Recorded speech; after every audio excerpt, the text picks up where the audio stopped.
Plus two ഫിസിക്സിലെ electromagnetic induction എന്ന ചാപ്റ്ററിൽ നിന്നും മുൻ വർഷങ്ങളിൽ എക്സാമിന് വന്നിട്ടുള്ള ക്വസ്റ്റ്യൻസ് ആണ് നമ്മൾ ഇന്ന് ഡിസ്കസ് ചെയ്യുന്നത്. മാർച്ച് 2020 ക്വസ്റ്റ്യൻ ആണിത്. Coefficient of mutual inductance of two coils is 1 Henry. Current in one of the coils is increased from 4 to 5 ampere in 1 millisecond. What average EMF will be induced in the other coil? Mutual ഇൻഡക്റ്റൻസുമായി ബന്ധപ്പെട്ട question ആണിത്. ഇവിടെ coefficient of mutual inductance എമ്മിൻ്റെ value തന്നിട്ടുണ്ട് 1 henry. ഇനി current change ചെയ്യുന്നു. One കോയിലിലെ current 4 ആംപിയറിൽ നിന്ന് 5 ആംപിയർ ആയിട്ട് ഇൻക്രീസ് ചെയ്യുന്നു. അതിനെടുക്കുന്ന ടൈമാണ് 1 മില്ലി സെക്കൻഡ്. അങ്ങനെയെങ്കിൽ average EMF will be induced in the other coil. Secondary കോയിലുണ്ടാകുന്ന ഇൻഡ്യൂസ്ഡ് EMF എത്രയെന്ന് കാൽക്കുലേറ്റ് ചെയ്യാനാണ് പറഞ്ഞിരിക്കുന്നത്. ആൻസറുകൾ തന്നിട്ടുണ്ട്. നമുക്കിത് എങ്ങനെയാണ് ലഭിക്കുന്നതെന്ന് നമുക്ക് ചെയ്ത് നോക്കിയാൽ ഈ ആൻസർ ഏതാണെന്ന് നമുക്ക് വ്യക്തമാവുകയുള്ളൂ. എമ്മിൻ്റെ വാല്യൂ 1 ഹെൻറി ആണ്. ചേഞ്ച് ഇൻ കറണ്ട് 4 ആംപിയറിൽ നിന്ന് 5 ആംപിയർ ആയിട്ടാണ് കറണ്ടിന് ചേഞ്ച് ഉണ്ടാകുന്നത്. അപ്പോൾ 1 ആംപിയർ ചേഞ്ച് ആണ് കറണ്ടിനുണ്ടാകുന്നത്. ഇനി അതിനെടുക്കുന്ന ടൈം എന്ന് പറയുന്നത് dt 1 മില്ലി സെക്കൻഡ് ആണ്. അതിനെ നമുക്ക് സെക്കൻഡിലേക്ക് മാറ്റാം. 1 × 10⁻³ second. Induced EMF E is equal to m × di/dt നമ്മൾ പഠിച്ചിട്ടുള്ളതാണ്. ഇനി എമ്മിൻ്റെ വാല്യൂ 1 ആണ്. di/dt di 1 divided by dt 1 × 10⁻³ അപ്പോൾ നമുക്കിങ്ങനെ കിട്ടും 1 × 10⁻³ -10⁻³ എന്നുള്ള ടേമിനെ ന്യൂമറേറ്ററിലെ 1 × 1 1 × ഇത് വരും 10⁻³ എന്ന് കിട്ടും. ഈ 10⁻³ എന്ന് പറഞ്ഞാൽ 1000 ആണ്. അപ്പോൾ EMFിൻ്റെ value E is equal to 1000 volt എന്ന് നമുക്ക് ആൻസർ ലഭിക്കും.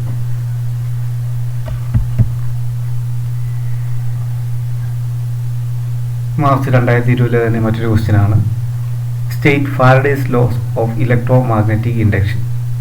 How does magnetic energy stored in an inductor and electrostatic energy stored in a capacitor related to their respective field strength?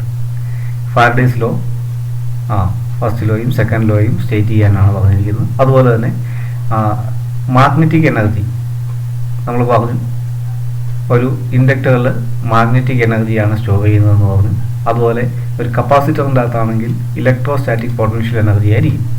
ഇത് രണ്ടും എങ്ങനെയാണ് ഫീൽഡുമായിട്ട്, അതായത് ഇലക്ട്രോസ്റ്റാറ്റിക് പൊട്ടൻഷ്യൽ എനർജി എങ്ങനെയാണ് electric ഫീൽഡുമായിട്ട് relate ചെയ്തിരിക്കുന്നത്, അതുപോലെ മാഗ്നറ്റിക് എനർജി എങ്ങനെയാണ് മാഗ്നറ്റിക് ഫീൽഡുമായിട്ട് റിലേറ്റ് ചെയ്തിരിക്കുന്നത് എന്നാണ് ക്വസ്റ്റ്യൻ ചോദിച്ചിരിക്കുന്നത്. നമുക്ക് ഇതിൻ്റെ ആൻസറിലേക്ക് പോവാം. ആദ്യത്തെ ആൻസർ ഫാരഡേസ് ഫസ്റ്റ് ലോ ആണ്. Faraday's first law ഇതാണ്. whenever the magnetic flux linked with the circuit changes, an EMF is induced in the circuit. This EMF lasts so long as the change in the magnetic flux lasts. ഇതെല്ലാം നമ്മൾ already പഠിച്ചതാണ്. Faraday's first law. Then Faraday's second law. The magnitude of induced EMF is equal to the rate of change of magnetic flux linked with that circuit. ഇനി d∅ is the change in magnetic flux in time dt. Induced EMF E is equal to d∅/dt. Second question ആണ് നമുക്ക് അറിഞ്ഞുകൂടാത്തത്. എങ്ങനെയാണ് ഒരു കപ്പാസിറ്ററിൻ്റെ energy electric ഫീൽഡുമായിട്ട് depend ചെയ്തിരിക്കുന്നത്, അതുപോലെ തന്നെ ഇൻഡക്ടറിൻ്റെ energy എങ്ങനെയാണ് magnetic ഫീൽഡുമായിട്ട് relate ചെയ്തിരിക്കുന്നത് എന്നാണ് ക്വസ്റ്റ്യൻ്റെ അകത്ത് ചോദിച്ചിരിക്കുന്നത്. കപ്പാസിറ്ററിൻ്റെ അകത്ത് എനർജി കാണാനുള്ള ഇക്വേഷൻ നമ്മൾ പഠിച്ചായിരുന്നു. U is equal to ½ × CV² ആണ്. ഇൻഡക്ടറിലെ എനർജി നമ്മൾ പറഞ്ഞു U is equal to ½ Li² ആണ്. ഇനി എനർജി ഡെൻസിറ്റി രണ്ട് കേസിൽ നമ്മൾ പഠിച്ചിട്ടുണ്ട്. Energy density U bar is equal to ε0 E²/2 ആണ് കപ്പാസിറ്ററിൻ്റെ കേസിൽ. ഇനി ഇൻഡക്ടറിൻ്റെ കേസിലാണെങ്കിൽ U bar is equal to B²/2 μ0. ഇവിടെ ε0 എന്ന് പറയുന്നത് പെർമിറ്റിവിറ്റിയും μ0 എന്ന് പറയുന്നത് പെർമിയബിലിറ്റിയാണ്. E എന്ന് പറയുന്നത് ഇലക്ട്രിക് ഫീൽഡ് ഇൻറ്റൻസിറ്റിയാണ്. B എന്ന് പറയുന്നത് മാഗ്നറ്റിക് ഫീൽഡ് ഇൻറ്റൻസിറ്റിയാണ്. അപ്പോൾ നോക്കുക, ഇവിടെ എനർജി ഡെൻസിറ്റി, കപ്പാസിറ്ററിൻ്റെ എനർജി ഡെൻസിറ്റി ε0/2. ഇതൊരു കോൺസ്റ്റൻ്റ് ആണ്. ε0/2 ഇൻറ്റു E² എന്ന് ലഭിക്കും. ε0/2 ഇൻറ്റു അപ്പോൾ ε0/2 ഇവിടെ ഇല്ലായിരുന്നെങ്കിൽ എങ്ങനെയായിരുന്നു? U bar, അതായത് energy density proportional to E² ആയിരുന്നു. ഇവിടെ നോക്കുക, മാഗ്നറ്റിക് ഫീൽഡിൻ്റെ കേസിൽ ഇതുപോലെ തന്നെയാണ്. എങ്ങനെയാണ് എനർജി ഡെൻസിറ്റി ഇവിടെ കോൺസ്റ്റന്റ് എന്ന് പറയുന്നത് 1/2 മ്യൂ എപ്സിലോൺ 0 ആണ്. 1/2 മ്യൂ എപ്സിലോൺ 0. അപ്പോൾ ഇത് ഇവിടെ ഇല്ലായിരുന്നെങ്കിൽ ഈ കോൺസ്റ്റന്റ് ഇവിടുന്ന് റിമൂവ് ചെയ്താൽ നമുക്ക് ഇങ്ങനെ കിട്ടും. U bar proportional to B square ആണ്. രണ്ട് കേസിൽ നോക്കുക. ഫസ്റ്റ് കേസിൽ കപ്പാസിറ്ററിൻ്റെ കേസിൽ എനർജി ഡെൻസിറ്റി എന്ന് പറയുന്നത് ഇ സ്ക്വയർ ഇലക്ട്രിക് ഫീൽഡിൻ്റെ സ്ട്രെങ്തിന് പ്രൊപ്പോർഷണൽ ആണ്. ദെൻ സെക്കൻഡ് കേസിൽ energy density B square magnetic ഫീൽഡിൻ്റെ സ്ട്രെങ്തിന് പ്രൊപ്പോർഷണൽ ആണ്. In both case energy is proportional to the field. First കേസിൽ ഇലക്ട്രിക് ഫീൽഡിന് പ്രൊപ്പോർഷണലാണ്, സെക്കൻഡ് കേസിൽ മാഗ്നറ്റിക് ഫീൽഡിന് പ്രൊപ്പോർഷണലാണ്. അപ്പോൾ നമുക്ക് ഇങ്ങനെ പറയാം, both case energy is proportional to the field.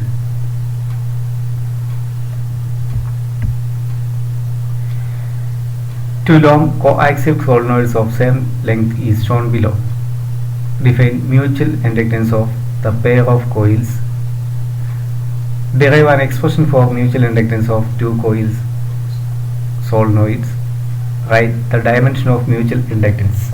ഈ ക്വസ്റ്റ്യൻ നമ്മൾ ഇതുപോലെ തന്നെ നമ്മൾ ചെയ്തിട്ടുള്ളതാണ്. ആദ്യം നമ്മളോട് പറഞ്ഞിരിക്കുന്നത് നോക്കുക, ഒരു കോ ആക്സിയൽ ആയിട്ടുള്ള രണ്ട് കോയിലുകളാണ് തന്നിരിക്കുന്നത്. S1 എന്ന് പറയുന്നത് ഇന്നർ കോയിലും S2 എന്ന് പറയുന്നത് ഔട്ടർ കോയിലുമാണ്. അതിൻ്റെ ലെങ്ത് L ആണെന്ന് തന്നിട്ടുണ്ട്. നമ്മളോട് ഇതിൽ നിന്ന് പറഞ്ഞിരിക്കുന്നത് first question mutual inductance define ചെയ്യാനാണ് പറഞ്ഞിരിക്കുന്നത്. രണ്ടാമത് expression for mutual inductance to coaxial solenoid. Coaxial സോളിനോയിഡിൻ്റെ കേസിലെ മ്യൂച്വൽ ഇൻഡക്റ്റൻസിൻ്റെ എക്സ്പ്രഷൻ ഡിറൈവ് ചെയ്യാനാണ് പറഞ്ഞിരിക്കുന്നത്. അതുപോലെ തന്നെ മ്യൂച്വൽ ഇൻഡക്റ്റൻസിൻ്റെ ഡയമെൻഷൻ എഴുതാൻ പറഞ്ഞിരിക്കുന്നു. നമുക്ക് ഇതിൻ്റെ ആൻസറിലേക്ക് പോവാം. മ്യൂച്വൽ ഇൻഡക്റ്റൻസിൻ്റെ ഡെഫിനിഷനാണ് ആദ്യം പറയുന്നത്. Mutual inductance between two coils is numerically equal to the induced EMF in one coil when the rate of change of current in the neighbouring coil is unity. എന്ന് പറഞ്ഞാൽ ഒരു കോയിലിലൂടെ യൂണിറ്റ് കറണ്ട് ഫ്ലോ ചെയ്യുമ്പോൾ തൊട്ടടുത്ത കോയിലിൽ ഉണ്ടാകുന്ന induced EMFൻ്റെ value ആണ് mutual inductance എന്ന് പറയുന്നത്. രണ്ട് കോയിലുകളുണ്ട്, പ്രൈമറി കോയിൽ സെക്കൻഡറി കോയിലുണ്ട് നമ്മൾ പറഞ്ഞു. അപ്പോൾ നമ്മൾ ഫസ്റ്റ് കോയിലിൽ unit current 1 ampere current flow ചെയ്യുന്ന സമയത്ത് സെക്കൻഡ് കോയിലിൽ ഇൻഡ്യൂസ് ചെയ്യുന്ന EMFൻ്റെ അളവാണ് അതിൻ്റെ മ്യൂച്വൽ ഇൻഡക്റ്റൻസ് എന്ന് പറയുന്നത്. ഇനി ഇതിൻ്റെ ബി പാർട്ട് നമ്മളോട് പറഞ്ഞിട്ടുണ്ട്, കോആക്സിയൽ സോളിനോയിഡിൻ്റെ മ്യൂച്വൽ ഇൻഡക്റ്റൻസിൻ്റെ എക്സ്പ്രഷൻ ഡിറൈവ് ചെയ്യാനാണ് പറഞ്ഞിരിക്കുന്നത്. അപ്പോൾ നമ്മൾ പറഞ്ഞു രണ്ട് കോയിലുകളുണ്ട്. ആ കോയിലുകൾ എയർ ആയിട്ടുള്ള ഒരു മീഡിയത്തിലാണ് ഇരിക്കുന്നതെങ്കിൽ, എയർ കോർഡ് കോയിലുകളിലാണെങ്കിൽ നമുക്ക് μ0 N1 N2 A/L എന്ന് കിട്ടും. അതുപോലെ തന്നെ ഇത് ഒരു മെറ്റീരിയൽ കോർ ആണ് ഇവിടെ യൂസ് ചെയ്തിരിക്കുന്നതെങ്കിൽ അതിൻ്റെ റിലേറ്റീവ് പെർമിയബിലിറ്റി μr ആണെങ്കിൽ M is equal to μ0 μr into N1 N2 A/L എന്ന് കിട്ടും. ഇതിൻ്റെ പ്രൂഫ് നമ്മൾ പഠിച്ചിട്ടുള്ളതാണ്. എന്തെങ്കിലും സംശയം ഉണ്ടെന്നുണ്ടെങ്കിൽ പാർട്ട് 10 ഒന്ന് റെഫർ ചെയ്യുക. ഇതിൽ നമ്മൾ ഡീറ്റെയിൽ ആയിട്ട് ഈ എസ്സേ പറഞ്ഞിട്ടുള്ളതാണ്. ഇനി നമ്മളോട് പറഞ്ഞു mutual ഇൻഡക്റ്റൻസിൻ്റെ dimension formula ML² T⁻⁻2 A⁻².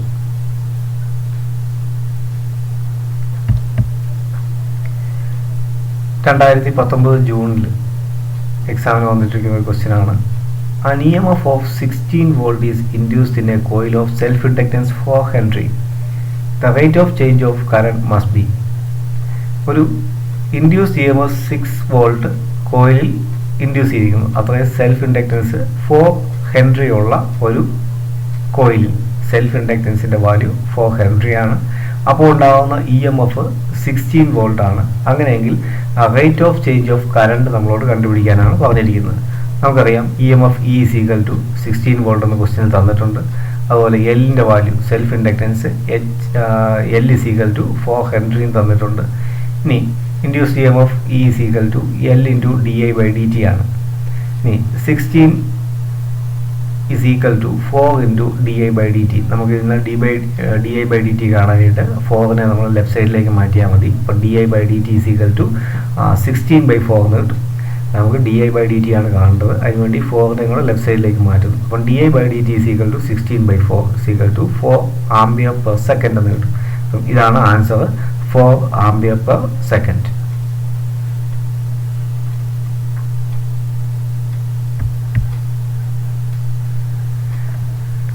Derive an expression for self-inductance of a solenoid.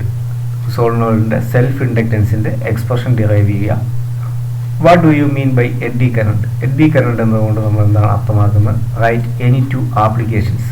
Eddy കറണ്ടിൻ്റെ 2 ആപ്ലിക്കേഷൻസ് എഴുതുക. ആൻസർ ഫസ്റ്റ് നമ്മൾ പറഞ്ഞിരിക്കുന്നത് സെൽഫ് ഇൻഡക്റ്റൻസിൻ്റെ എക്സ്പ്രഷൻ ഡിറൈവ് ചെയ്യാനാണ്. If the solenoid is wound over a material core, then self-inductance L is equal to mu 0 mu r n square a divided by L. Mu r is the relative permeability of the core. ഇത് നമ്മൾ part 8-ൽ നമ്മൾ detail ആയിട്ട് പഠിച്ചിട്ടുണ്ട്. Part 8-ൽ നമ്മൾ ഈ ഭാഗം നമ്മൾ detail ആയിട്ട് പഠിച്ചിട്ടുണ്ട്. എന്തെങ്കിലും സംശയം ഉണ്ടെങ്കിൽ ആ സെക്ഷൻ ഒന്ന് റെഫർ ചെയ്യും. നമുക്ക് ഫൈനൽ ആൻസർ കിട്ടുന്നത് mutual self inductance L is equal to mu 0 mu r n square a divided by L എന്നായിരിക്കും നമുക്ക് ആൻസർ കിട്ടുന്നത്.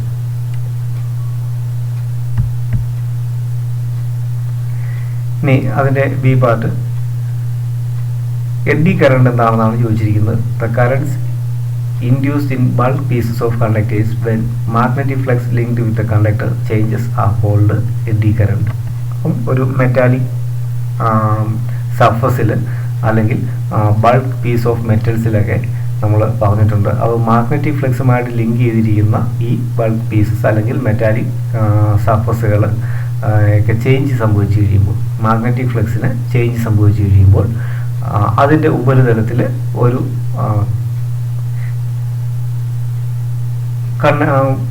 റൊട്ടേറ്റിംഗ് കറണ്ട് ഫ്ലോ ചെയ്യുമെന്ന് നമ്മൾ പറഞ്ഞിട്ടുണ്ടായിരുന്നു. അതിൻ്റെ ഉപരിതലത്തിൽ ഉണ്ടാകുന്ന സർക്കുലർ കറണ്ടുകളെയാണ് നമ്മൾ എഡ്ഡി കറണ്ട് എന്ന് പറയുന്നത്.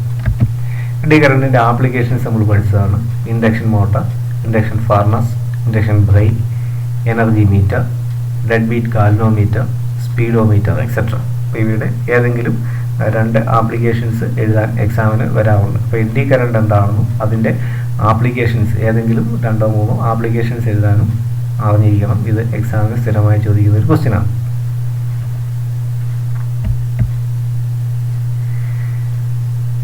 A circular metallic loop of a current carrying conductor is placed as shown in figure.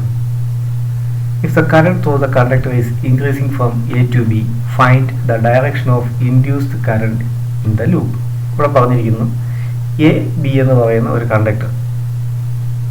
എയിൽ നിന്ന് ബിയിലേക്കാണ് കറണ്ട് ഫ്ലോ. എയിൽ നിന്ന് കറണ്ട് ബിയിലേക്ക് ഇൻക്രീസ് ചെയ്യുമെന്നാണ് പറയുന്നത്. അപ്പോൾ കറണ്ട് ഫ്ലോ എയിൽ നിന്ന് ബിയിലേക്കാണ്. അങ്ങനെയെങ്കിൽ ഈ ലൂപ്പിലുണ്ടാകുന്ന കറണ്ടിൻ്റെ, അതായത് ഇൻഡ്യൂസ്ഡ് കറണ്ടിൻ്റെ ഡയറക്ഷൻ കണ്ടുപിടിക്കാനാണ്. എയിൽ നിന്ന് ബിയിലേക്ക് ഒരു കണ്ടക്ടറിലൂടെ കറണ്ട് കടന്നു പോകുമ്പോൾ അതിനടുത്തിരിക്കുന്ന ഒരു നമ്മൾ പറഞ്ഞ ഒരു കറണ്ട് ലൂപ്പ്, ഈ കറണ്ട് ലൂപ്പിലുണ്ടാകുന്ന ഇൻഡ്യൂസ്ഡ് EMFൻ്റെ ഡയറക്ഷൻ നമ്മളോട് കണ്ടുപിടിക്കാനാണ് പറഞ്ഞിരിക്കുന്നത്.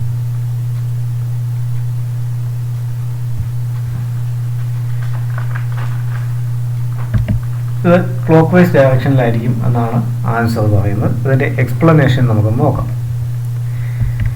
When current flows through the conductor, it produces a magnetic field. The direction of magnetic field is perpendicular to the plane of the coil and in outward direction. ഇവിടെ പറഞ്ഞിരിക്കുന്നത് A B എന്ന കണ്ടക്ടറിലൂടെ current flow ചെയ്യുമ്പോൾ അതിന് ചുറ്റും ഒരു magnetic field produce ചെയ്യപ്പെടുന്നു. ഇതിൻ്റെ direction നമുക്ക് കണ്ടുപിടിക്കാം. നമ്മൾ പഠിച്ചിട്ടുണ്ട് റൈറ്റ് ഹാൻഡ് ഗ്രിപ്പ് റൂൾ ഉപയോഗിച്ച് നമുക്ക് ഇതിൻ്റെ ഡയറക്ഷൻ കണ്ടുപിടിക്കാം. അപ്പോൾ നമ്മൾ ആദ്യം എ ബി എന്ന് പറയുന്ന ഈ കണ്ടക്ടർ മാത്രം നമ്മൾ കൺസിഡർ ചെയ്യാം. എയിൽ നിന്ന് ബിയിലേക്ക് കറണ്ട് ഫ്ലോ ഉണ്ടാകും. അപ്പോൾ ഈ കണ്ടക്ടറിന് ചുറ്റും ഒരു മാഗ്നറ്റിക് ഫീൽഡ് പ്രൊഡ്യൂസ് ചെയ്യുമെന്ന് നമ്മൾ പറഞ്ഞിട്ടുണ്ട്. അപ്പോൾ നമുക്ക് ഇതിൻ്റെ ഡയറക്ഷൻ, ആ മാഗ്നറ്റിക് ഫീൽഡിൻ്റെ ഡയറക്ഷൻ കണ്ടുപിടിക്കാൻ വേണ്ടി റൈറ്റ് ഹാൻഡ് തമ്പ് റൂൾ നമുക്ക് ഉപയോഗിക്കാം. അല്ലെങ്കിൽ റൈറ്റ് ഹാൻഡ് ഗ്രിപ്പ് റൂൾ നമുക്ക് ഉപയോഗിക്കാം.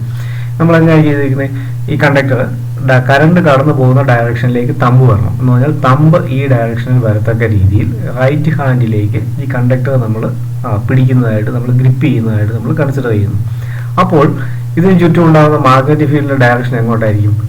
ഈ പ്ലെയിനിൽ നിന്ന് ഔട്ട്വേർഡ് ഡയറക്ഷനിലേക്കായിരിക്കും. എന്ന് പറഞ്ഞാൽ നമ്മുടെ ഈ പേജിൽ നിന്ന് പുറത്തേക്ക് വരുന്ന ഡയറക്ഷനിലായിരിക്കും. എന്ന് പറഞ്ഞാൽ ഇതിന് ചുറ്റുമാണ്, ഇതിന് ചുറ്റിയാണ്, എ ബി എന്ന് പറയുന്ന കണ്ടക്ടറിനെ ചുറ്റിയാണ് പുറത്തേക്കാണ് വരുന്നത്. എന്ന് പറഞ്ഞാൽ ഈ ഡയറക്ഷനിലേക്ക് വരത്തക്ക രീതി, ഇങ്ങനെ പുറത്തേക്ക് വരത്തക്ക രീതിയിലായിരിക്കും. നമ്മളൊന്ന് ജസ്റ്റ് ഒന്ന് പിടിച്ചു നോക്കുക.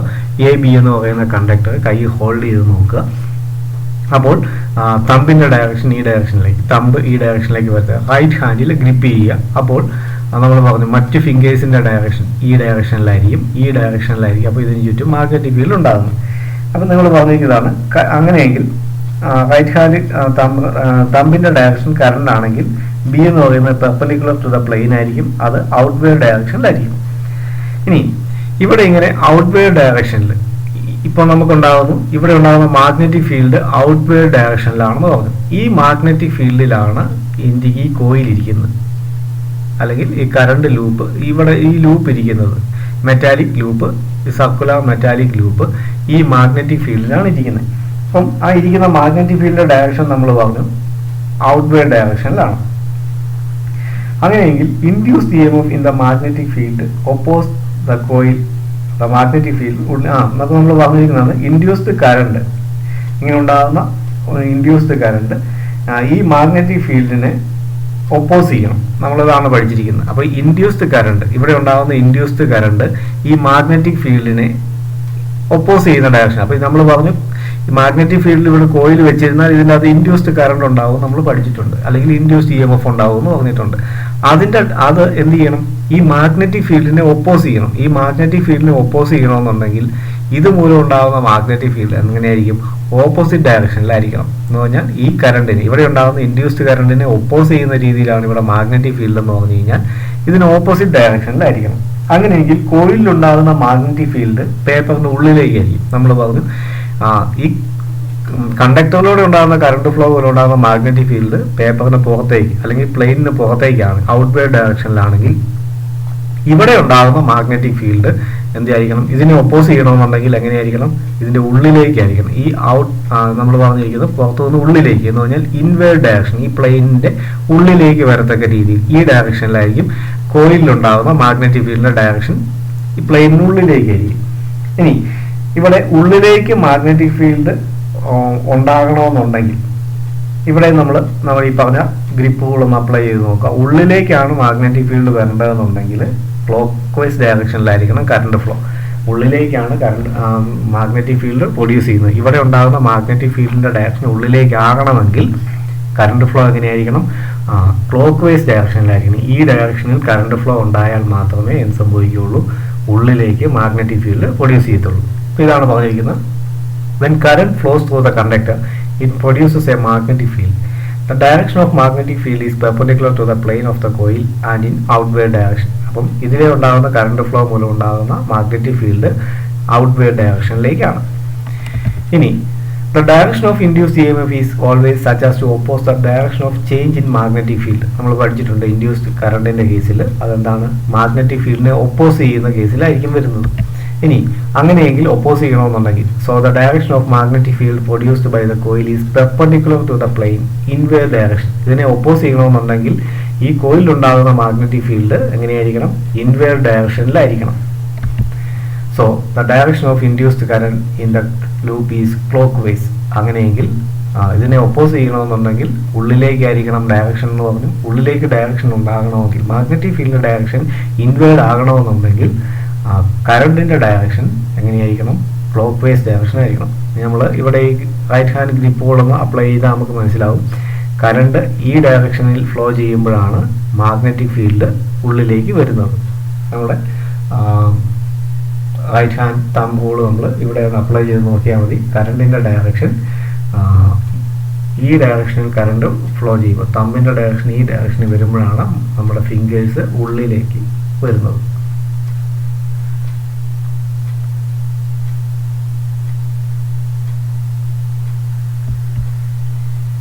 An electric current can be induced in a coil by changing the magnetic flux through the coil. In which figure galvanometer shows law of deflection. Using suitable equation justify your answer.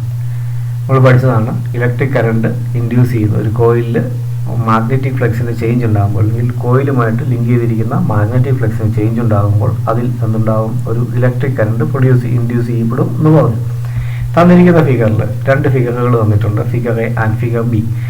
First ഫിഗറിൽ നമ്മൾ പറഞ്ഞു ഒരു കോയിലാണ്, അതൊരു ഗാൽവനോമീറ്ററുമായിട്ട് connect ചെയ്തിരിക്കുന്നു. First ഫിഗറിലെ ആദ്യത്തെ coil ഗാൽവനോമീറ്ററുമായിട്ട് connect ചെയ്തിരിക്കുന്നു. Second coil നമ്മൾ പറഞ്ഞ പോലെ ഒരു സോഴ്സ് വോൾട്ടേജ് സോഴ്സുമായിട്ടും അതുപോലെ ഒരു കീയുമായിട്ടും കണക്ട് ചെയ്തിരിക്കുന്നു. ദെൻ രണ്ടാമത്തെ കോയിൽ നോക്കുക. ഇതിൻ്റെ അകത്ത് നമ്പർ ഓഫ് ടേൺസ് കൂടുതലാണ്, ഫസ്റ്റ് കോയിലിനെ അപേക്ഷിച്ച് നമ്പർ ഓഫ് ടേൺസ് കൂടുതലാണ്. ഇനി ഇവിടെ സെക്കൻഡിന് വ്യത്യാസമൊന്നുമില്ല, അതുപോലെ തന്നെയാണ്.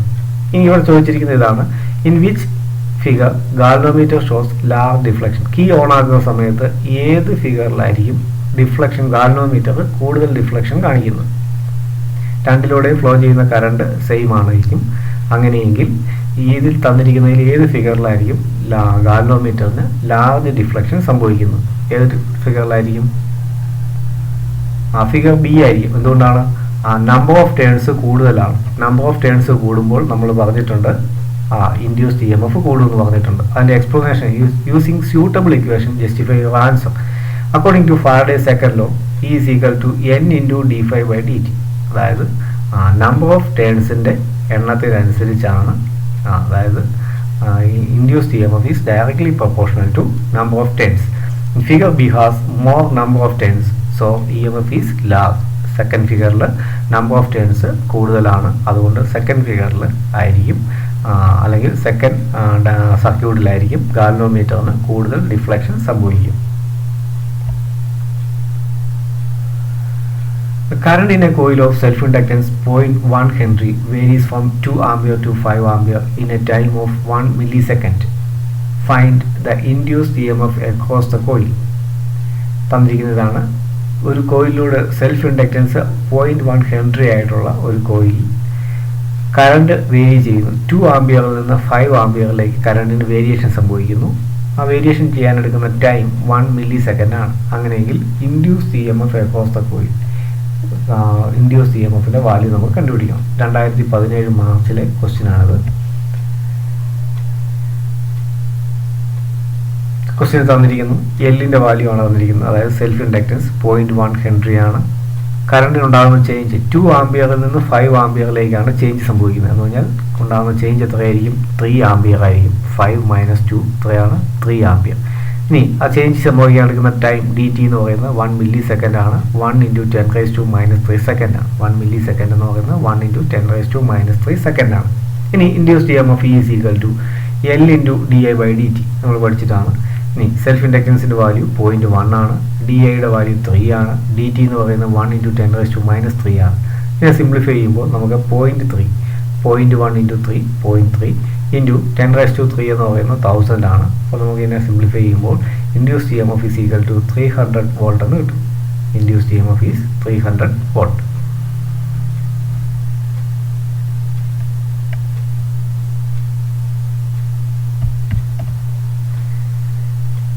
State Faraday's law of electromagnetic induction. Write its mathematical form. Faraday's law of electromagnetic induction നമ്മൾ ഓൾറെഡി പഠിച്ചതാണ്. അതിൻ്റെ മാത്തമാറ്റിക്കൽ ഫോം നമുക്കറിയാം. Name the factors on which the inductance of coil dependence. ഏതൊക്കെ ഫാക്ടേഴ്സിനെ ഡിപ്പെൻഡ് ചെയ്താണ് ഇൻഡക്റ്റൻസ്? ഏതൊക്കെ ഫാക്ടേഴ്സിനെ ഡിപ്പെൻഡ് ചെയ്യുന്നു? ഒരു കോയിലിൻ്റെ inductance ഏതൊക്കെ ഫാക്ടേഴ്സിനെ ഡിപ്പെൻഡ് ചെയ്യുന്നു? അപ്പം ഫസ്റ്റ് ക്വസ്റ്റിൻ്റെ ആൻസർ നമ്മൾ ഓൾറെഡി പറഞ്ഞതാണ്. ഫാരഡേസ് ലോ എന്നാണ് അതിൻ്റെ മാത്തമാറ്റിക്കൽ ഫോം നമുക്കറിയാം. സെക്കൻഡ് ഫോമിലേക്ക് നമ്മൾ പോവുകയാണ്. ഏതൊക്കെ ഫാക്ടേഴ്സാണ് ഇൻഡക്റ്റൻസിനെ ഡിപ്പെൻഡ് ചെയ്യുന്നത്? Length of the coil, area, number of turns, value of permeability. ഇനി നമ്മുടെ ഇൻഡക്റ്റൻസിൻ്റെ ഇക്വേഷൻ നമുക്ക് നോക്കാം. Self inductance L is equal to, ഇവിടെ നോക്കുക, length of the coil depend ചെയ്യുന്നുണ്ട്. L എന്ന് പറയുന്ന ഒരു ടേം ഉണ്ട്. ഇനി ഏരിയ ഉണ്ട്, capital A, number of turns, അതുപോലെ തന്നെ പെർമിയബിലിറ്റിയുടെ വാല്യൂ. ഫസ്റ്റ് കേസ് നമ്മൾ പറഞ്ഞു എയർ കോഡ് ആണെങ്കിൽ μ0 മാത്രമേ കാണുള്ളൂ. ഒരു മെറ്റീരിയൽ കോഡ് യൂസ് ചെയ്യുന്നുണ്ടെങ്കിൽ μ0 × μr എന്ന ടേം കൂടി വരും. അപ്പോൾ ലെങ്തിനെ ഡിപ്പെൻഡ് ചെയ്യുന്നുണ്ട്, ഏരിയയെ ഡിപ്പെൻഡ് ചെയ്യുന്നുണ്ട്, നമ്പർ ഓഫ് ടേൺസിനെ ഡിപ്പെൻഡ് ചെയ്യുന്നുണ്ട്, അതുപോലെ തന്നെ പെർമിയബിലിറ്റിയുടെ വാല്യൂവിനെ ഡിപ്പെൻഡ് ചെയ്യുന്നുണ്ട്.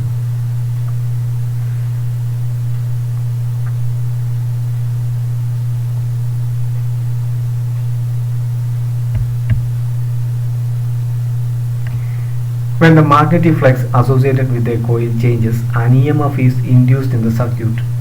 State Faraday's law of electromagnetic induction. Mention the physical significance of Lenz's law with an example. Another question, when an electrical appliance is switched off, sparking occurs why? ഇതെല്ലാം നമ്മൾ already ക്ലാസ്സിൽ explain ചെയ്ത കാര്യങ്ങൾ തന്നെയാണ്. ആൻസറിലേക്ക് പോകാം. First question Faraday's law ആണ്. നമ്മളിപ്പം തന്നെ ഓൾറെഡി പറഞ്ഞു. ഇനി നമുക്ക് സെക്കൻഡ് ക്വസ്റ്റ്യനിലേക്ക് പോകാം. Lenz's law varies law of conservation of energy. ഈ സെക്ഷനിൽ നമ്മൾ ഡീറ്റെയിൽ ആയിട്ട് പറഞ്ഞതാണ്. ലെൻസസ് ലോയുടെ ഡെഫിനിഷൻ അനുസരിച്ച് induced current is always opposed by the cause produce it. Therefore, there is an extra work done against opposing the force. This extra work done is given by some mechanical source. നമ്മൾ പറഞ്ഞു lenses ലോയിൽ പറഞ്ഞിട്ടുണ്ട്, induced current എന്ന് പറയുന്നത് അതിന് കാരണമാകുന്ന ആ source അല്ലെങ്കിൽ അത് പ്രൊഡ്യൂസ് ചെയ്യുന്ന ആ മെക്കാനിക്കൽ വർക്കിനെ ഓപ്പോസ് ചെയ്യുന്ന രീതിയിലാണ്. അപ്പോൾ ഇതിനെ ഓവർകം ചെയ്യാൻ വേണ്ടിയിട്ട് എക്സ്ട്രാ വർക്ക് ഡൺ നമ്മൾ ചെയ്യേണ്ടി വരും. ഈ എക്സ്ട്രാ വർക്ക് ഡൺ എന്ന് പറയുന്നത് എന്താണ്, ഒരു മെക്കാനിക്കൽ സോഴ്സ് ഉപയോഗിച്ചാണ് നമ്മൾ ചെയ്യുന്നതെന്ന് പറഞ്ഞു. So mechanical energy is converted into electrical energy which is law of conservation of energy. അപ്പം മെക്കാനിക്കൽ എനർജിയാണ് ഇവിടെ ഇലക്ട്രിക്കൽ എനർജി ആയിട്ട് കൺവേർട്ട് ചെയ്യപ്പെടുന്നത്. ഇത് എന്താണ്, കൺസർവേഷൻ ഓഫ് എനർജി ഒബേ ചെയ്യുന്നു. ഈ സെക്ഷനിൽ നമ്മൾ ഡീറ്റെയിൽ ആയിട്ട് എക്സ്പ്ലെയിൻ ചെയ്തിട്ടുണ്ട്. സംശയമുണ്ടെങ്കിൽ Faraday's law and Lenz's law എന്ന് പറയുന്ന ടോപ്പിക്ക് ഒരിക്കൽ കൂടി കണ്ടു നോക്കാം.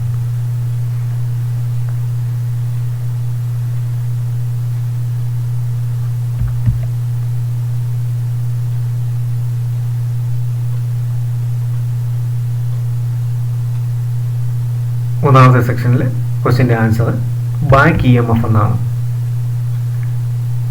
നമ്മൾ പറഞ്ഞു മെഷീൻസ് അല്ലെങ്കിൽ നമ്മൾ പറഞ്ഞ ഇലക്ട്രിക്കൽ അപ്ലയൻസുകൾ സ്വിച്ച് ഓഫ് ചെയ്യുന്ന സമയത്ത് ലാർജ് സ്പാർക്കിംഗ് പ്രൊഡ്യൂസ് ചെയ്യുന്നു. സ്വിച്ചിൽ സ്പാർക്കിംഗ് പ്രൊഡ്യൂസ് ചെയ്യാമെന്നും അതിൻ്റെ കാരണം എന്താണെന്ന് അത് back E M F explanation ആണ്. When the switch is put off current through the circuit fall zero instant. ഇത് മാക്സിമം കറണ്ടിൽ നിന്ന് അത് സീറോയിലേക്ക് പെട്ടെന്ന് ഒരു ഇൻസ്റ്റൻറ്റിൽ തന്നെ നമ്മൾ സീറോയിലേക്ക് മാറും. Hence a large E M F is induce in the circuit which causes sparking in the switch. അപ്പോൾ ഇതിന് മൂലം എന്തുണ്ടാകുന്നു, ഒരു ലാർജ് ഇ എം എഫ് സർക്യൂട്ടിൽ പ്രൊഡ്യൂസ് ചെയ്യുന്നു. ഇതൊരു സ്പാർക്കിങ്ങിന് കാരണമാകും.